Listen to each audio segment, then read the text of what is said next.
Assalamu alaikum guys, this is Shabazz Khan from Shubi Solutions.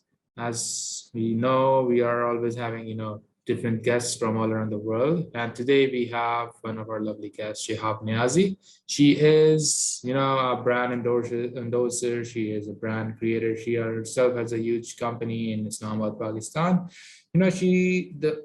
Is a total solo entrepreneur working, establishing strong, powerful brands in Pakistan, and some of them are also offshore.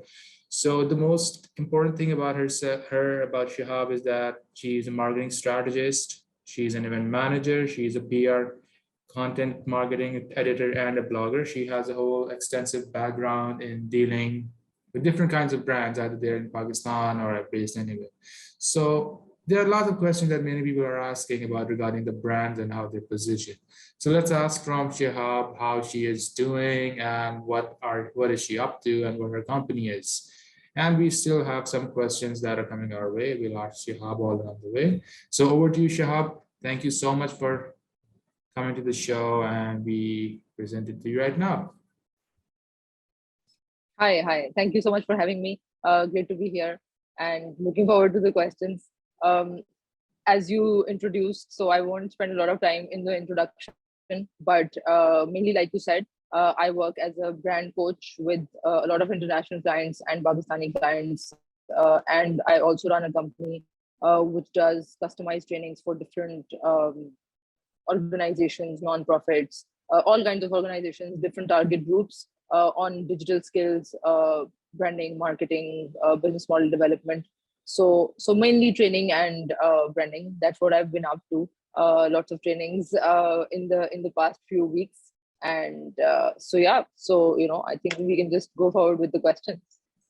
So, Shihab, every time we call some influencer or call a guest to our show, we do a quick rundown of a survey from different customers we are working with or different clients who have queries regarding branding of the company. So let's start with the first question. The first question was that what is a brand? Technically, is it different for different people with different mindsets, or is it supposed to have a single orientation, either being it is worked on, either country, either city, either state? What's a brand for you? Right. So it's a very wide term that people mostly use in a lot of different ways.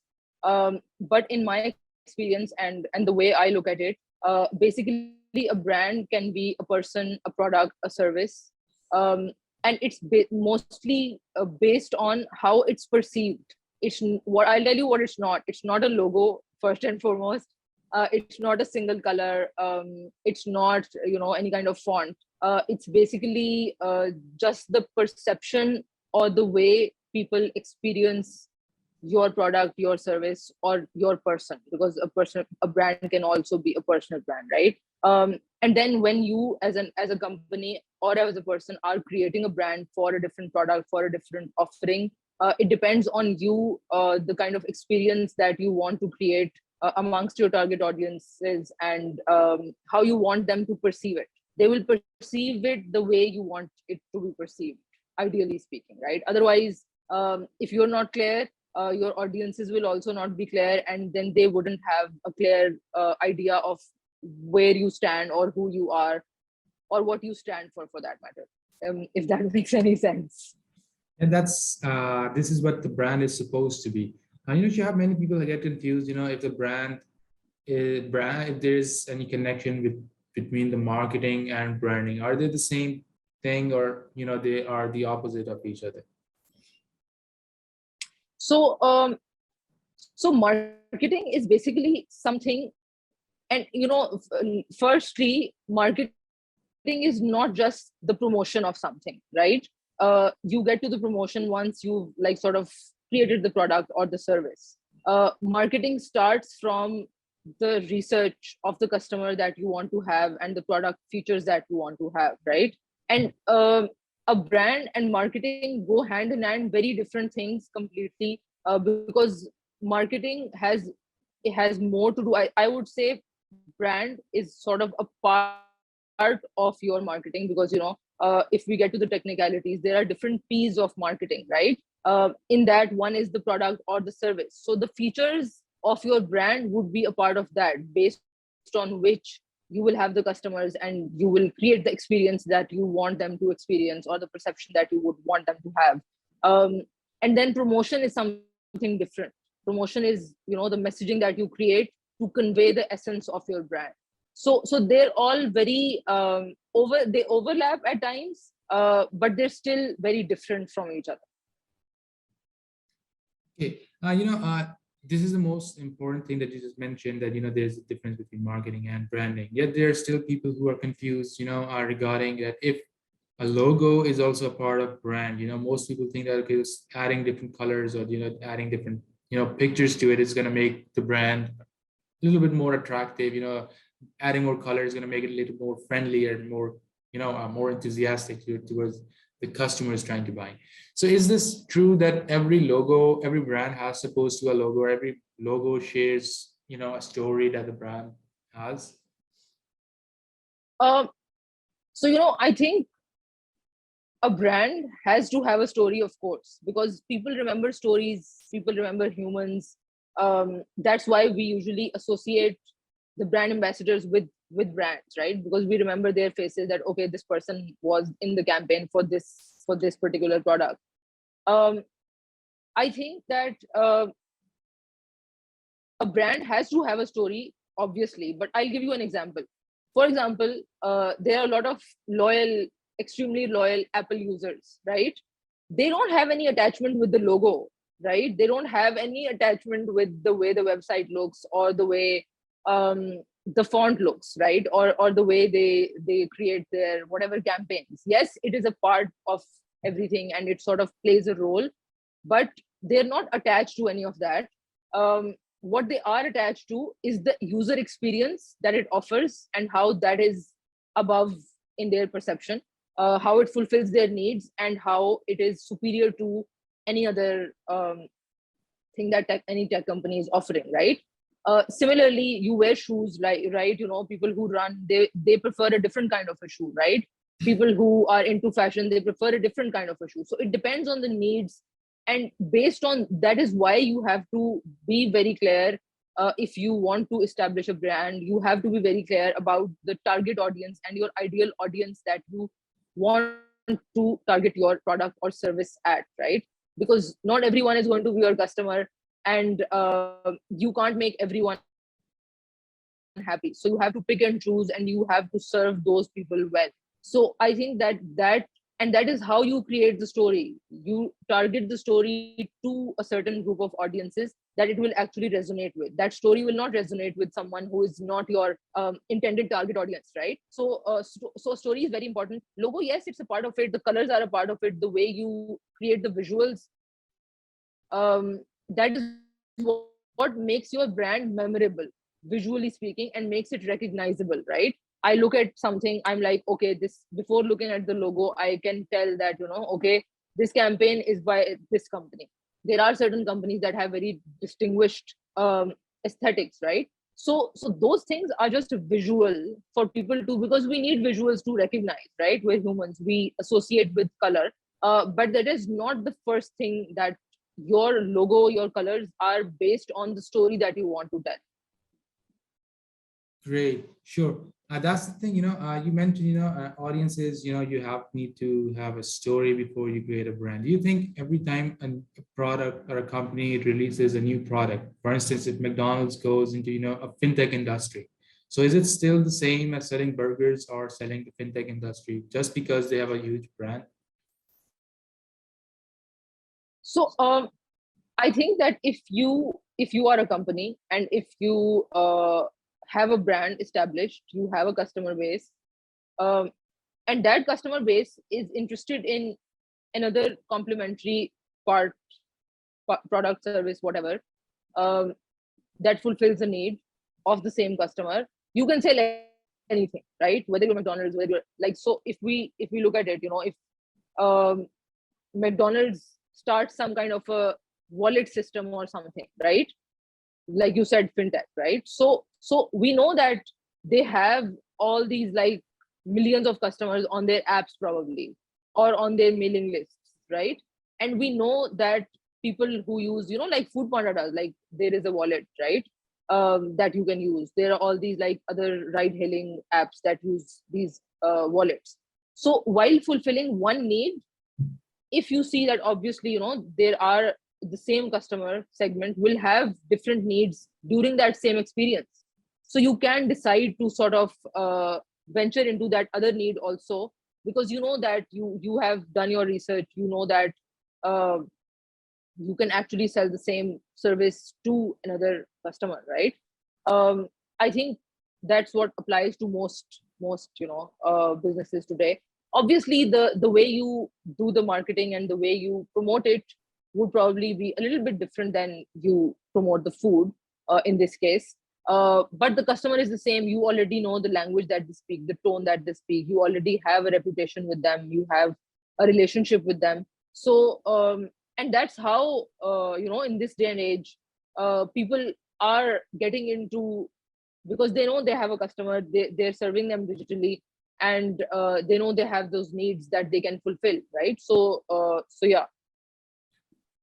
That's very well stated, Shihab. But still many people are considering, if a brand has, is even trying to get into something new, just because they have a huge fan following, if they have a huge, trust with the brand, they go with it, right?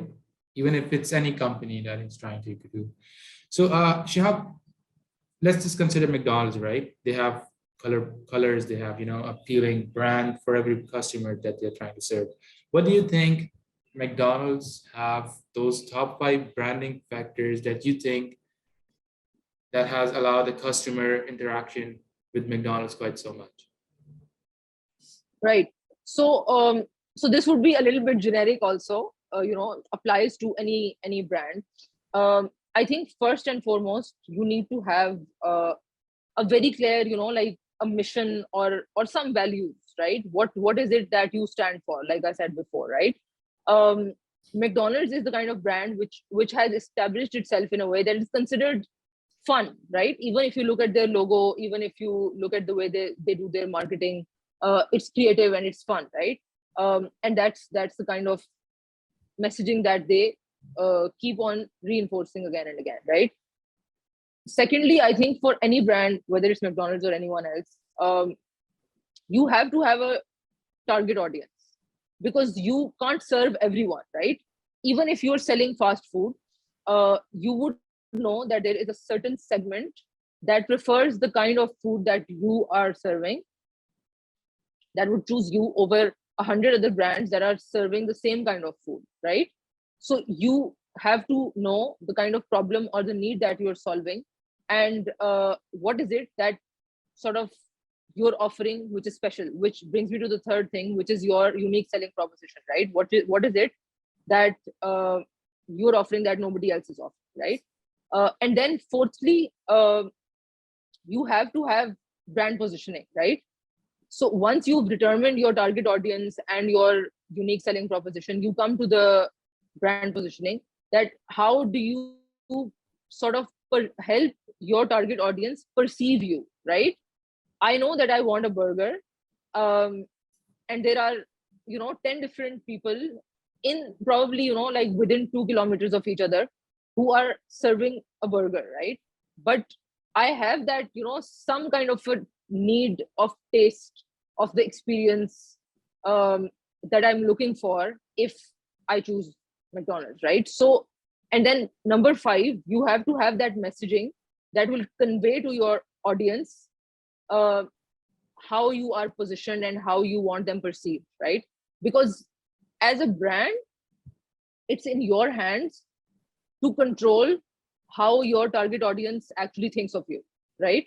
So whether it's McDonald's, even if like McDonald's is just like fast food, but if we look at like soaps, shampoos, all these things, right?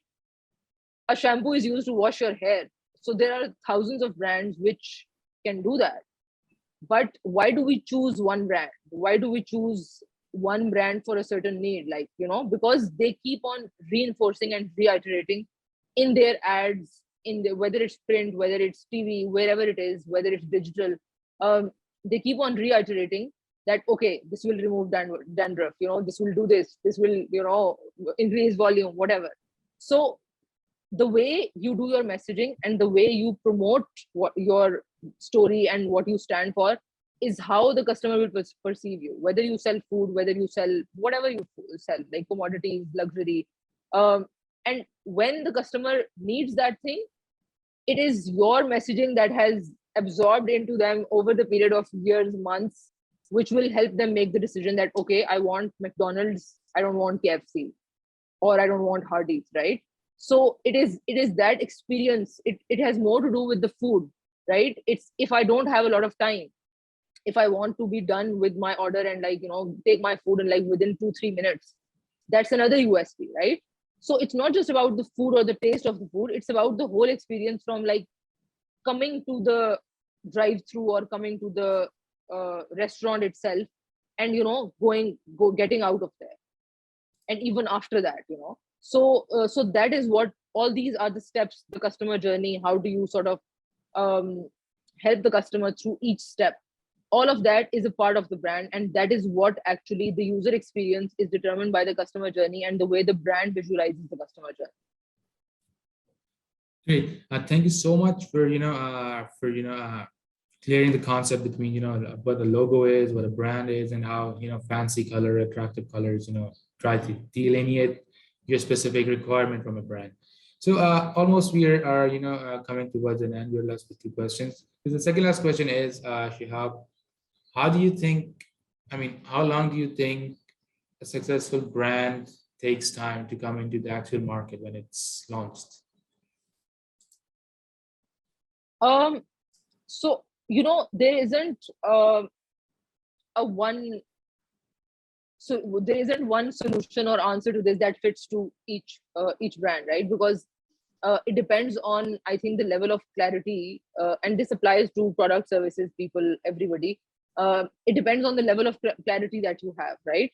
And if we look at all these big brands, they have evolved over time, and they have become what they've become over even a century, right? So it's a constant journey. It's not like a place. I would say that uh, there is no such thing as like a perfect brand.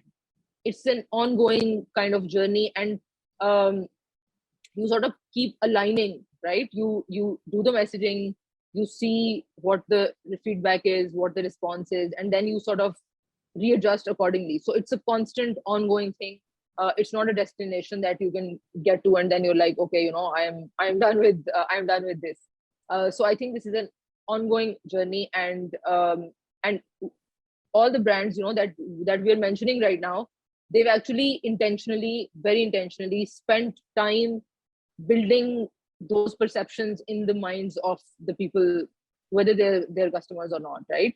So it can take decades, it can take a year, it can take 2 years, it can take whatever, but it depends. You have to start from somewhere, but then after that it's an ongoing journey, right? If you want to keep on surviving, especially in this day and age, because attention spans are shorter, people have a lot of options, people have a lot of awareness, so you need to constantly keep evolving if you want to, because we see a lot of brands that became obsolete because they didn't evolve, they didn't put any effort into sort of keeping their brand alive or keeping their product alive, for that matter. So if you want to stay alive or survive, stay alive is a better option, I guess. One should think beyond just survival, but I think that it can take as long as it can take. There isn't a definite time on it. True, exactly. I mean, many people are, quite outrageous that the brand they have a strong market, but they don't have a strong brand name. This is where they start to lose hopes, and this is where they start to, find the loose strings in their own business model. Okay, so Shihab, just one more question we had, and it's, a quite generic question that we have come up with ourselves. The question is that, Shihab, you have been working with different brand companies. You have your own brand. You're working as brand endorser for some of the companies. What's your favorite quote regarding the branding that you think that you have done with it? Your favorite quote on branding, any that you'd like to share with us? Okay, so I don't remember probably the exact quote, but it's by Jay Bear, and it states that, like I mentioned before, branding is the art of aligning, right? that basically what you want people to think about your company, and what do you want those people to actually do about that perception, right?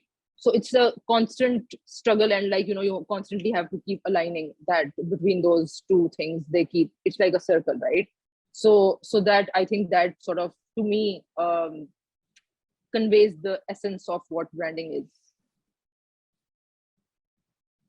Okay, so that's it. No more addition to the code or anything you'd like to talk about, regarding the code or the attraction that you have with it.